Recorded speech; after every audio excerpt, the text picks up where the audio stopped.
Assalamualaikum warahmatullahi wabarakatuh. Alhamdulillah, pada kesempatan kali ini kita semua masih diberikan nikmat, baik itu nikmat jasmani maupun rohani, sehingga pada hari ini kita masih bisa melaksanakan aktivitas yaitu kuliah secara daring. Langsung saja kami dari kelompok 14 yang beranggotakan yang pertama Indah Nur Asfarina, yang kedua Ibrahim, dan yang ketiga saya sendiri dan yang Griawan. Di kelompok 14 ini kami kebagian untuk membahas mengenai menyusun laporan hasil observasi dan simulasi supervisi. Untuk yang pertama kami persilahkan untuk Mbak Indah. Bismillahirrahmanirrahim. Di sini ada menyusun laporan hasil observasi dan simulasi supervisi. Nah, di sini ada 2 poin. Yang pertama adalah menganalisis hasil observasi dan supervisi. Yang kedua, menyusun laporan hasil observasi dan supervisi. Yang pertama, menganalisis hasil observasi dan supervisi. Cara menganalisis hasil observasi dan supervisi ada 6 poin. Yang pertama, objektif. Yang kedua, universal. Yang ketiga, faktual. Yang keempat, sistematik. Yang kelima, objek yang diobservasi. Dan yang keenam, tidak ada bagian penutup dari penulis laporan. Kemudian, menganalisis laporan hasil observasi dan supervisi di SMKN 2 Jember. Jadi di sini saya menganalisis di sekolahan SMKN 2 Jember. Yang pertama, tinjauan teori pelaksanaan supervisi. Supervisi berasal dari kata super dan vision, yang masing-masing itu berarti atas penglibatan. Jadi secara etimologis, supervisi adalah penglihatan dari atas. Pengertian itu merupakan arti kiasan yang menggambarkan suatu posisi di mana melihat berkedudukan lebih tinggi daripada yang dilihat. Hal ini dapat diartikan bahwa kegiatan supervisi dilakukan oleh atas kepada bawahan.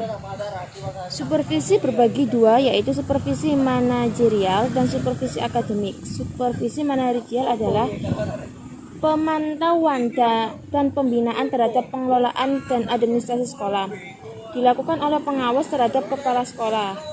Supervisi akademik adalah serangkaian kegiatan untuk membantu guru mengembangkan kemampuan dalam pengelolaan PBM agar mampu mencari tujuan pembelajaran, dilakukan oleh kepala sekolah terhadap guru. Kemudian paparan hasil observasi. Pelaksanaan supervisi di SMKN 2 Jember ini berada di bawah tanggung jawab kepala yang berpedoman pada PKG, penilaian kinerja guru. Akan tetapi karena tugas dan jadwal kepala sekolah yang banyak dan maka dalam pelaksanaan dilakukan oleh guru senior, guru monitor.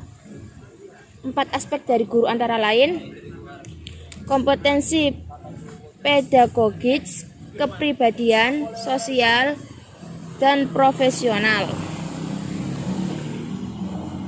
Kemudian tujuan dan fungsi dari supervisi SMKN 2 Jember. Tujuannya adalah membangkitkan dan mendorong semangat guru dan pegawai administrasi sekolah untuk menjalankan tugas dengan sebaik-baiknya.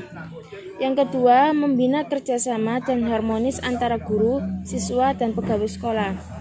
Yang ketiga, berusaha mengembangkan, mencari, dan menggunakan metode baru demi kemajuan proses belajar dan mengajar. Fungsinya adalah sebagai suatu kegiatan untuk meningkatkan suatu pendidikan, sebagai pemicu dan penggerak terjadinya perubahan pada unsur-unsur yang terkait dengan pendidikan. Yang ketiga, sebagai kegiatan dalam hal memimpin dan membimbing. Pembacaan atau diskusi hasil penilaian dengan cara membandingkan antara teori pustaka dengan hasil observasi.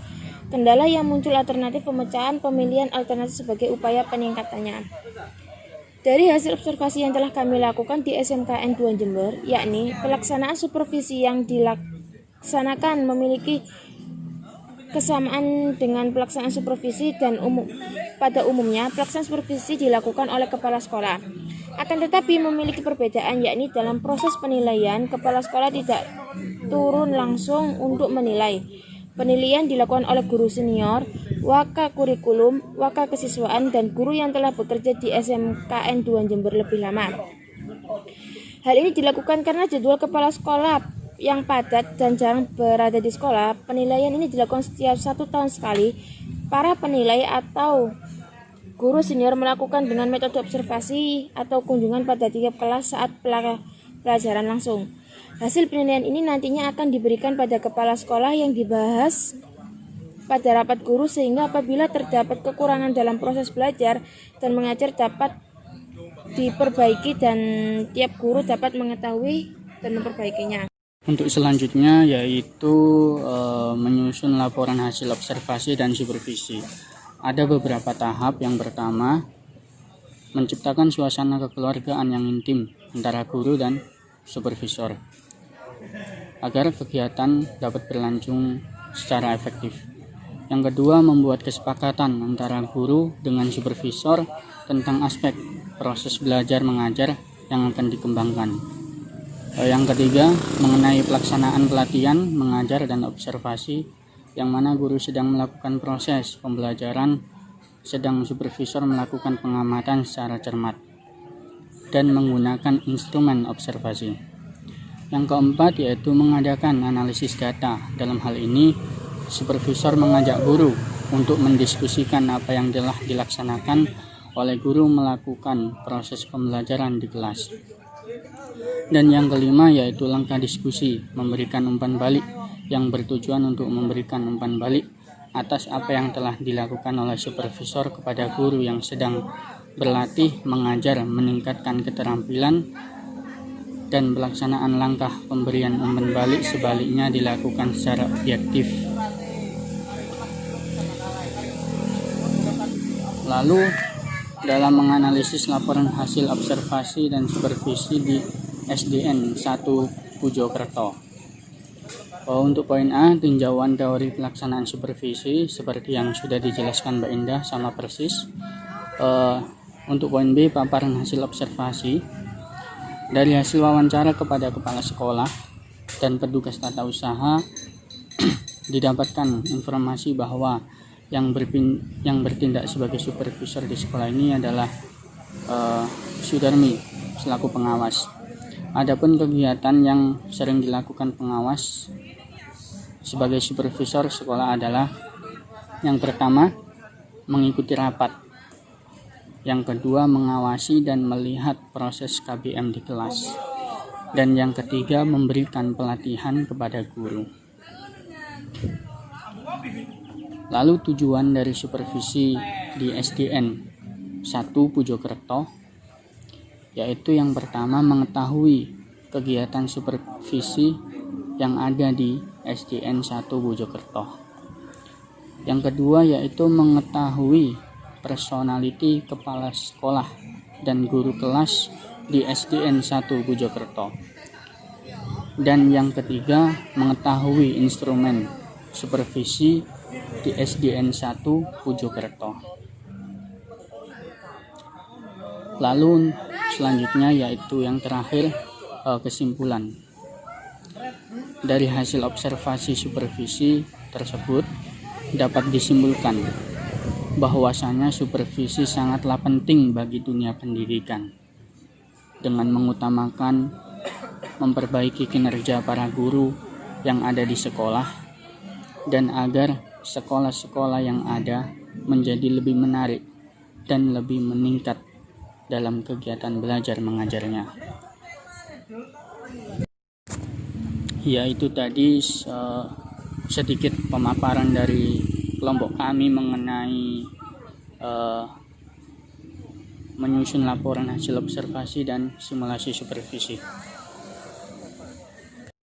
Mungkin sampai di sini ada yang kurang jelas, bisa kita diskusikan bareng-bareng di forum ini. Saya akhiri, wassalamualaikum warahmatullahi wabarakatuh.